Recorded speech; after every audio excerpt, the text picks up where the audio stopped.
Good afternoon. It's, as said, this is a very colorful and very diverse group, and it's a privilege to provoke, first of all, to provoke discussion and then to try to control it. So we are here to talk about frontiers of resilience and the way I see it, and I will start immediately with my speakers because we have 30 minutes only. The way I see resilience is about connectivity, interoperability, cooperation, but probably trust is the most valuable, let's say, aspect and the most valuable infrastructure. I think you should try. Yeah, most valuable infrastructure.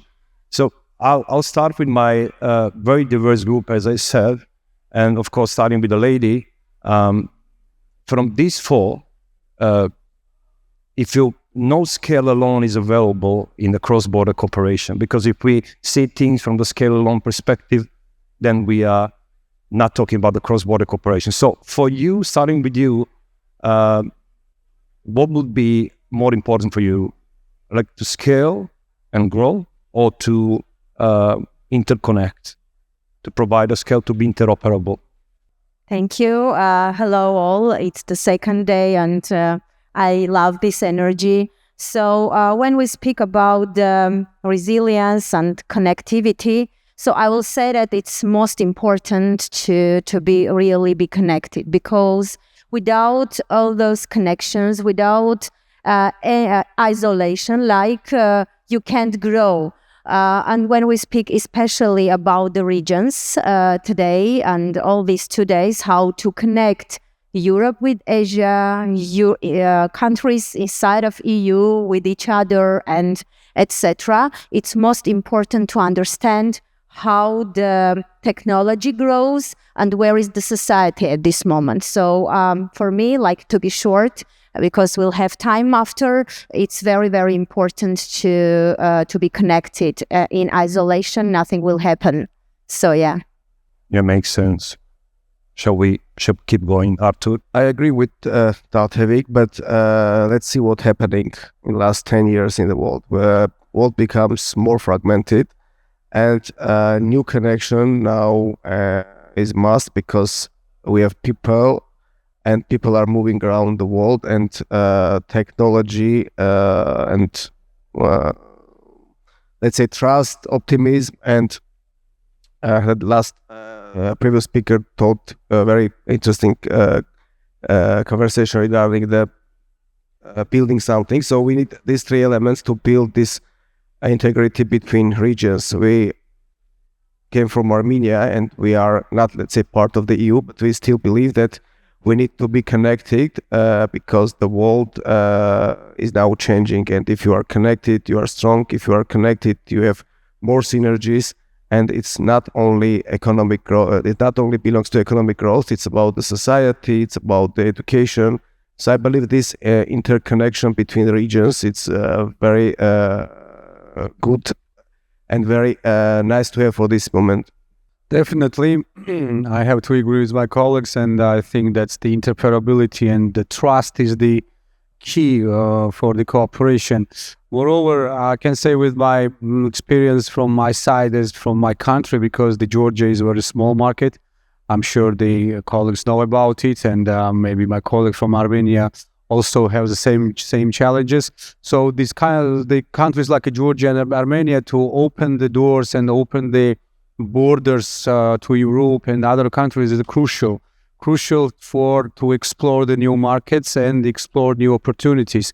And from addition, what can I say? That's for example, the regulation in Europe and in other countries, in our countries, is almost same. Of course, there is some differences. For example, some countries have their more requirements, and in other some more more strict regulations. But still, there is a core regulation is the same. So I think there is a really good opportunity, and there is a space for discussion and space for the cooperation by which these countries can be trusted to each other's regulations, to each other's supervision, by the way, And in this regard, there is a really good opportunity to both countries to open the space and start cross-border, how to say, not only payments, but cross-border business, I would say. Hi, everyone. My name is Tal. I'm from Israel. I'm the founder of Fintech Aviv. I've been, I guess, 12 years now in fintech, working a lot in connecting Israeli startups and financial institutions globally. So many delegations, many missions, both incoming to Israel, outgoing. And all my friends here are from different markets that aren't, we won't call it the prime market, okay? You have US, you have London.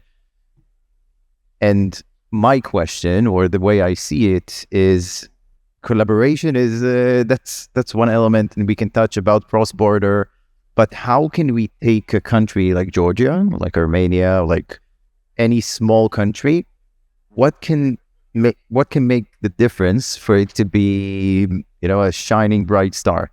We look at Lithuania and the change that they did, and Estonia and the change. These are not large countries. Israel is not a large country. We have our own, let's say, both issues and capabilities that allow us to grow and bring fintech, a lot of fintech globally.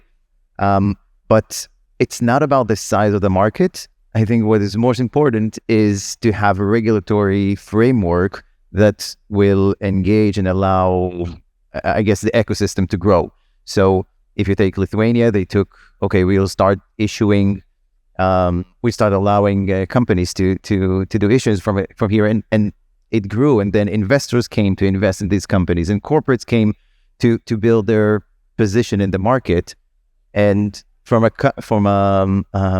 a market no one knew about, they became, I think, the second largest country after UK for EMIs. That's it. That's impressive, and it's a matter of 5 years.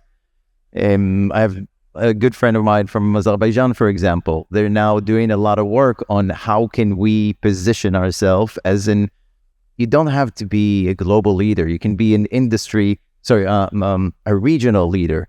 You can look into regulation that can sprout innovation and bring, because what will happen if not, other countries and other markets will come to take your, let's say, the opportunities that lie in your market, because you'll have global participants growing until they'll have no more room to grow, and they'll start looking into smaller countries, and then all the opportunities you currently have will dissolve. So that's the risk I see in, I'd say, that these type of markets. Hi, my name is Rostislav. I'm from Ukrainian fintech ecosystem, and I will put a little bit different angle to the discussion. So what we see is the lessons from the war. So we now have the war with Russians, and it's a lot of lessons that it could be learned, because Ukraine now start to be like a real life laboratory for digital finance and financial inclusion, and how it can, grow during the war. So I agree with David that the trust is number one, because if people will not trust, they will not use services. And second thing, the defragmentation is cool thing, because before the war we think that defragmentation is bad, and we always thinking how we can do them like one rails for payments or one rails for financial services. And when the war happened, you see this defragmentation of different payment systems, different services based on the digital trust, help people and the financial system to survive during the war. So you don't have even one day switch off the financial system during 5 year in row of war.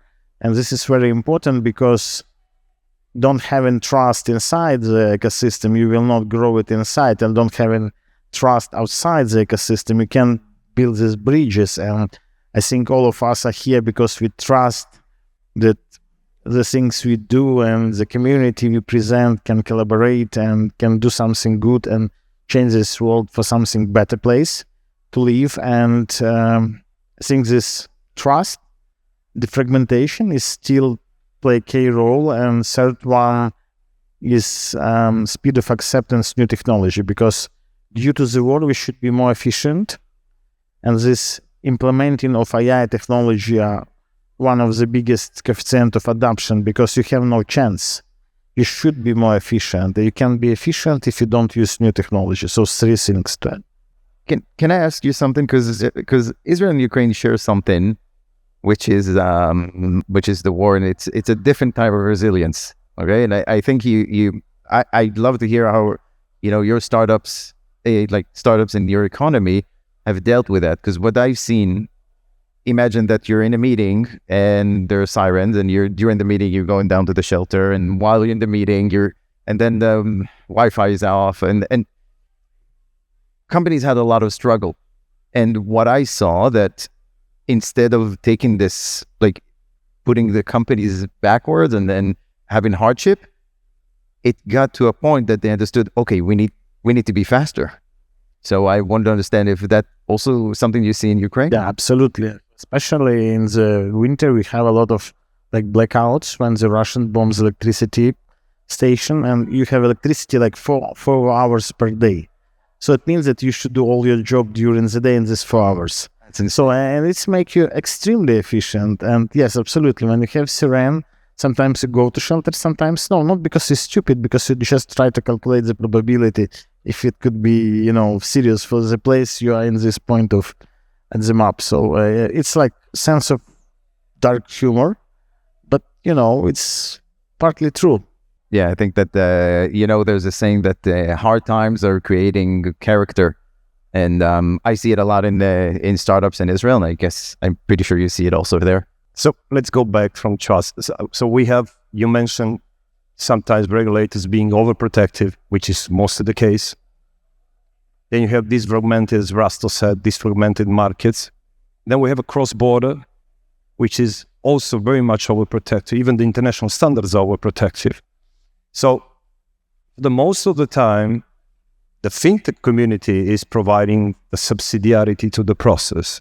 As Tal said, we think positively about the countries which are part of the same region. They can hope as explode as a very good market, but we still mention regulatory obstacles, overprotection, mostly pointed by the regulator. So providing subsidiarity is probably something that is on the nerve of the fintech community. So how much this cooperation, especially cross-border cooperation, can really rely on fintech ecosystem being fluid enough to set up in the community that goes across the borders? So what would you do first to sustain the subsidiarity that has been in place for so many years? I have a lot to say, but I want for everyone, you guys as well. But I think on a country level, if you want to make a difference, I think you need to be a bit more hyper segmented, meaning that, for example, if you want a cybersecurity solution, most likely, or it's more likely that you look into Israel for a solution, right? And I think regulators can look at the market and decide, okay, which field or which segment in fintech do you think that will sprout here the most? And let's double down on that. Let's put resources and focus on everything from academia to corporate in order to enhance it. And I see it like in Israel. I teach I teach like in high school. I teach fintech in high school and university also. But it comes to the fact that people from very young age, what they dream about is not being a rock star. They want to be an entrepreneur. They want to sell a company. So they evaluate, okay, how am I going to do that? Okay, I need to learn. I need to be in a good company. And it got to a point that it's part of our really DNA.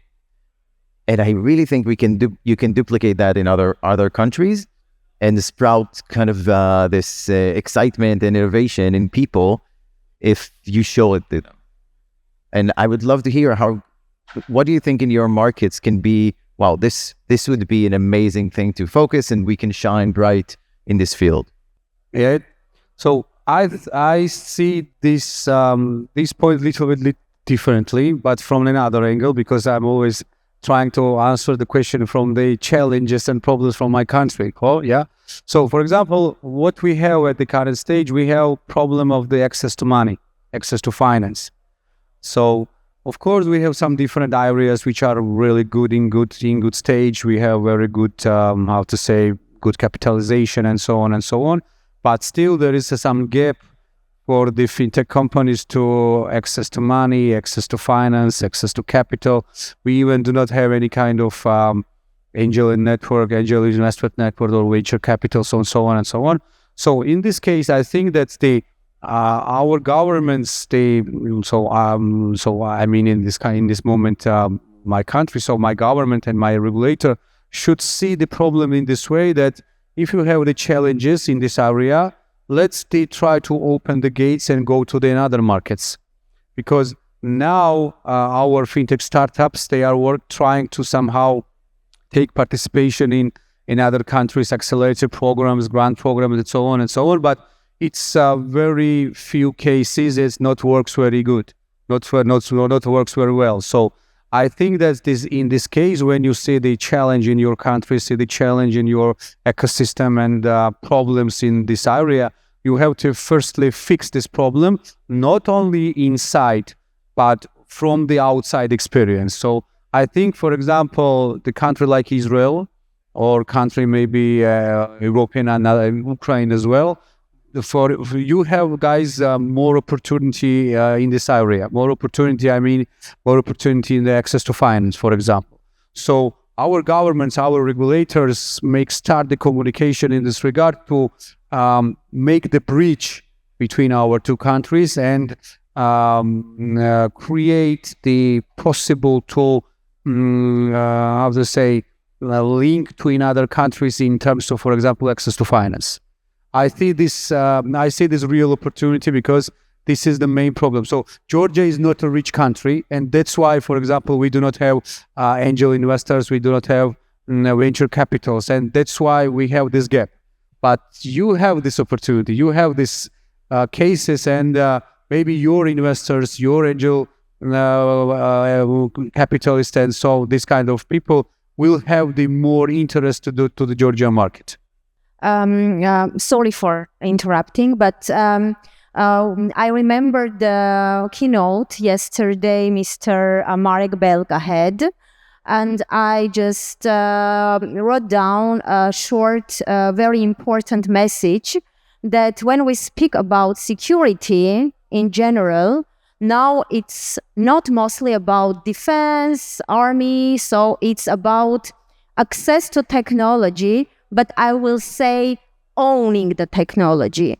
And when we speak about Armenia, what we did years ago, we decided that we want to become a technology hub, but we want to focus on AI. And today, Armenia already has built 2 mega factories, AI factories, with access to 50,000 GPUs. And it's a huge, power, which is not only about to scale Armenia, to position Armenia, but it's also about to bring the technology to the region, because all this technology is a US technology with NVIDIA, with Dell, with let's say, most innovative solutions. But also what we did, and thank you for making my position right. I'm the founder of Doing Digital Forum. It's also one of the biggest platforms we built 4 years ago. And when we speak about the connectivity and how we see the bridges between not only Armenia, Georgia, Azerbaijan, Iran, and our neighbors, Turkey, but also with EU, with US, and with other then Asian countries, it's very important to start the conversation. Because this year, in Doing Digital Forum, we had a huge delegation from Georgia and from the central bank, and we opened the conversation about the open banking between two countries. So we thought that as an organizer, it's a nice topic.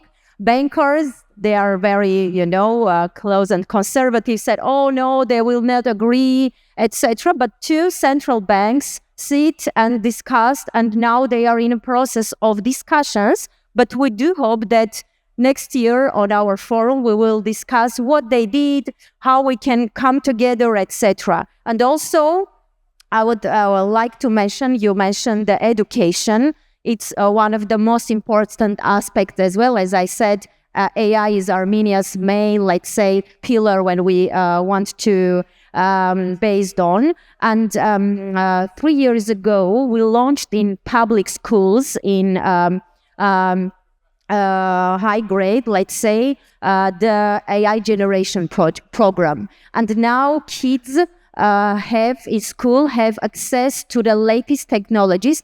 And we as a country don't want our next gen to be only the, let's say, customer of any kind of technology. We want our generation to be builders. So I think that it's very, very important. And we started already to share this program and its positive feedback with neighbor countries, with Asian countries and European countries. And we think that this is the most important part of what we do now.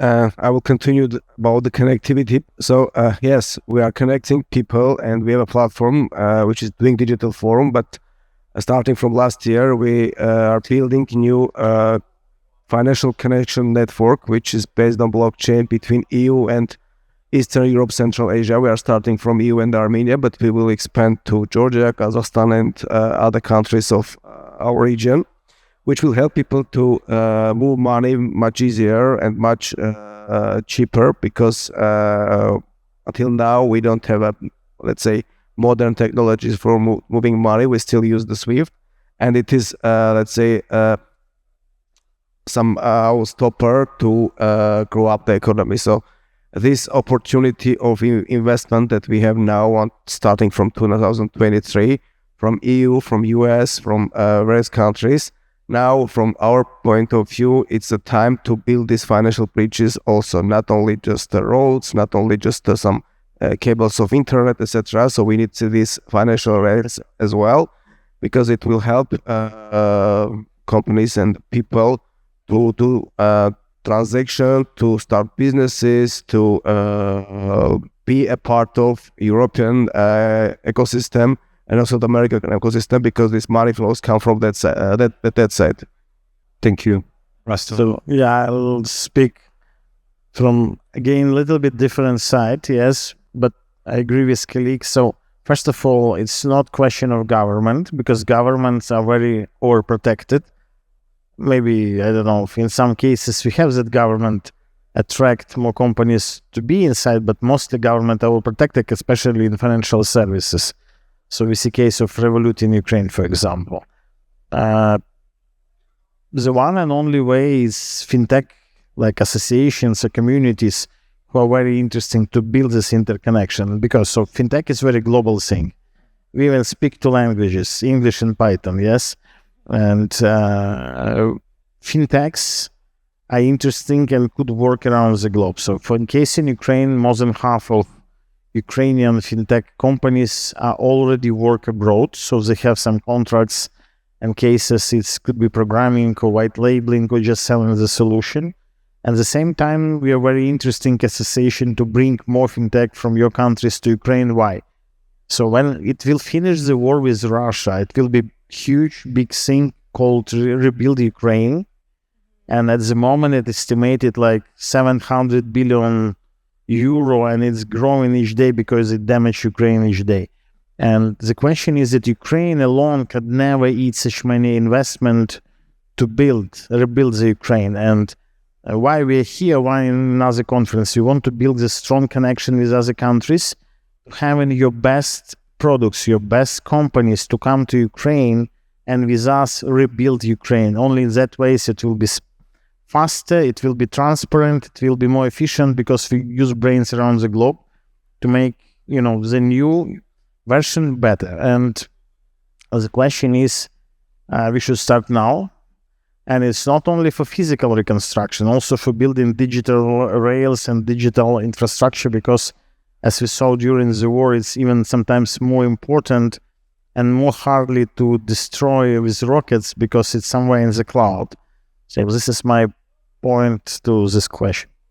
I want just to add that just 2 days ago, Armenian Firebird AI, which is the owner of technology and AI factory in Armenia, signed a memorandum with Kazakhstan, and now they are building another AI factory in Kazakhstan. So why I bring this example? Because when one company has the license, for example, to import the NVIDIA chips, for example, to Armenia. So it means that he has the license, they have the license, they can distribute it to Kazakhstan, then to Ukraine. So, and yeah, because of that, it should be so a cooperation. And of course, the association, the platforms like UNCHAIN, Doing Digital, and this kind of connecting points are very important because despite of all these access to social networks and various connectivity points, tete-a-tete is very important, and people trust people. And I want to say that if you have any kind of cooperation ideas, so we can discuss it, and this is very important today. I'm pretty sure we have time for one more round, right?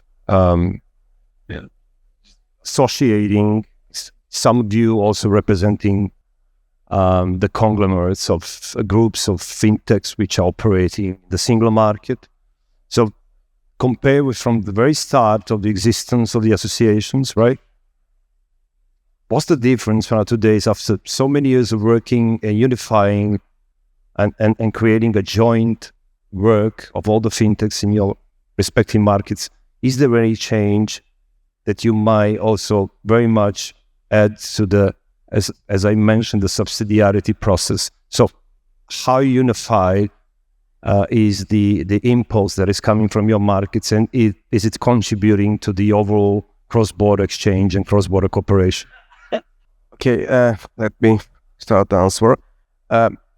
Yes, the unions, or I don't know, the platforms that we have in each country, I will tell from our point of view, should be connected, because why we are here? We did not know about UNCHAIN 2 years ago. Now we are here because we want to connect and be part of this space. And the same, we are interested to bring people and the companies to our space to see what is happening in our region. And it's all about the people and all about the trust. And then will come the ideas, the business, and the opportunities.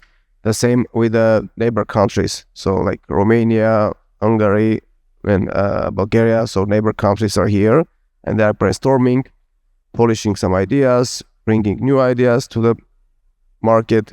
And I do believe that this is maybe the number one thing that we should try to do, because, okay, level of politician, it's another level.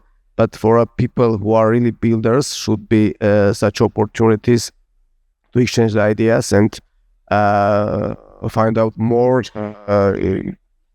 ideas to connect each other, to be connected each other. Regarding Armenia's fintech ecosystem, I would like to say that it's something, I don't think that it's a common like with other countries. Why? Because, as you know, Armenians have also a very huge diaspora spread all over the world.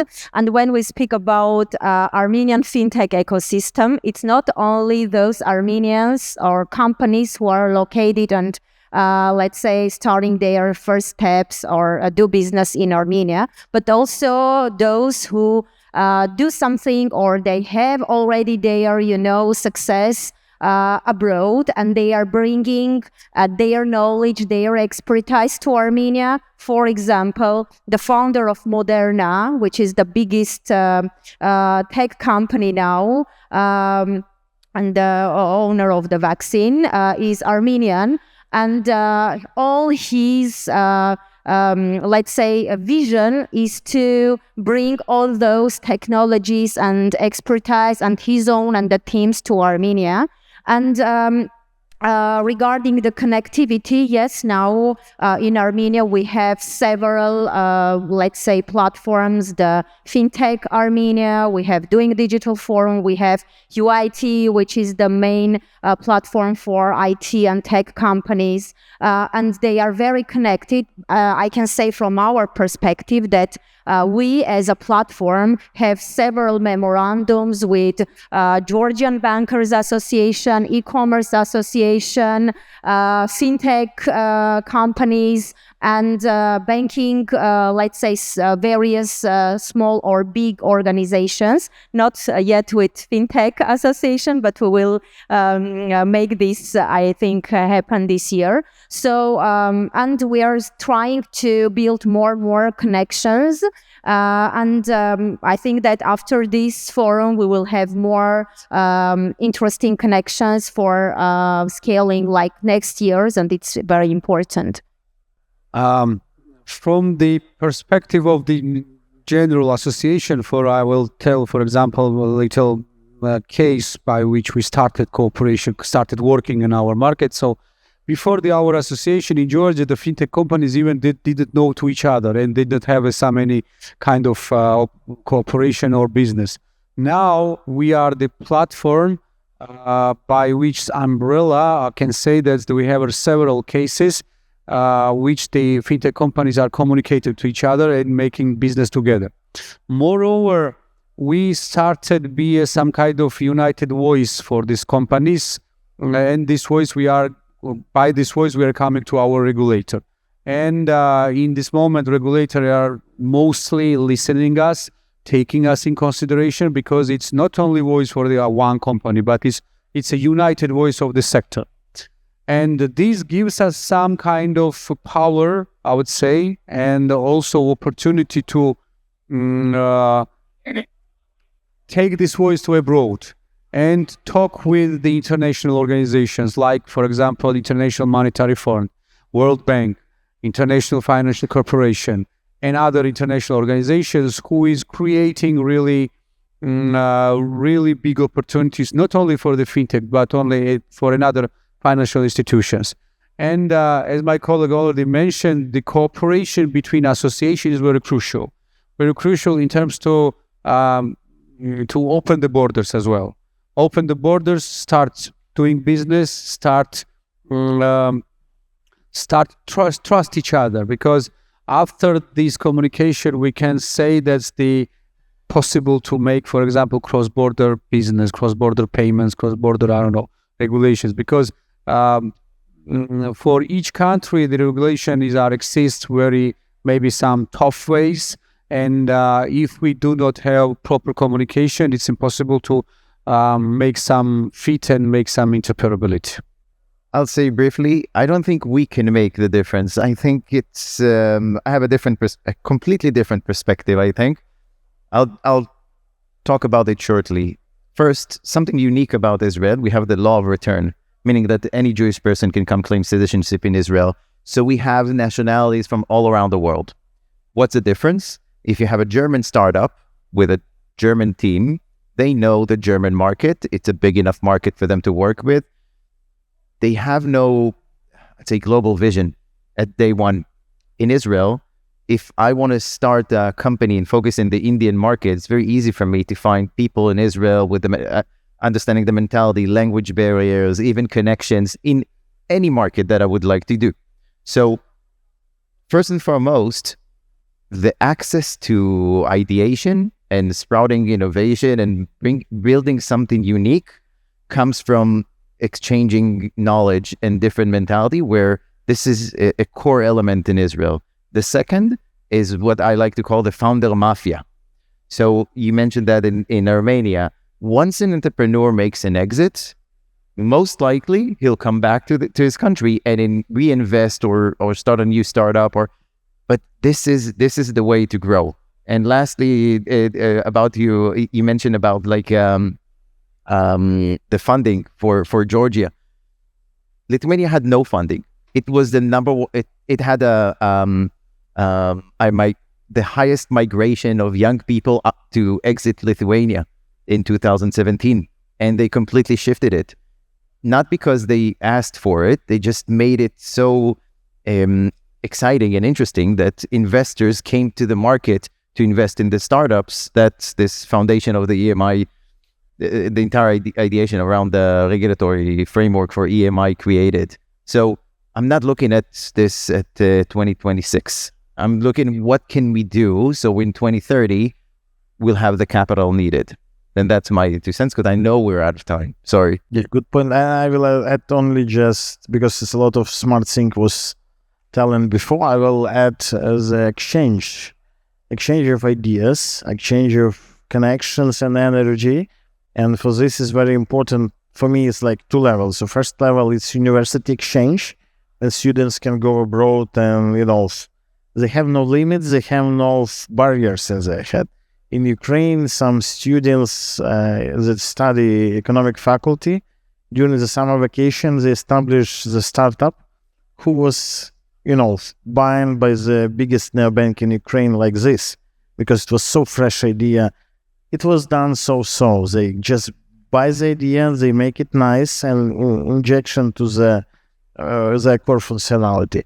And exchange of ideas in this conference like this, when people come, see each other, exchange things, invite to other conference, other country, you move in there, you see other people, you see other ideas, you see how they solve the same problem, but in different, solution. And I think it's helped a lot to make it exchange of, things that already done, and also exchange of problems, because when you bring this problem on the table, you come and say, okay, I find the solution. I call, say, okay, I have the solution, and it starts the business, it starts this cross-border cooperation, and help a lot to do. And we see it during the years, we do this. Thank you, Russell. This was a very, very final last touch. So I think this region is very resilient. So the businesses are very resilient. So I want to thank, because we're getting a lot over the time. So thanks our speakers for joining us here today, and thanking you also for being kind of listening to this wonderful exchange. Thank you very much.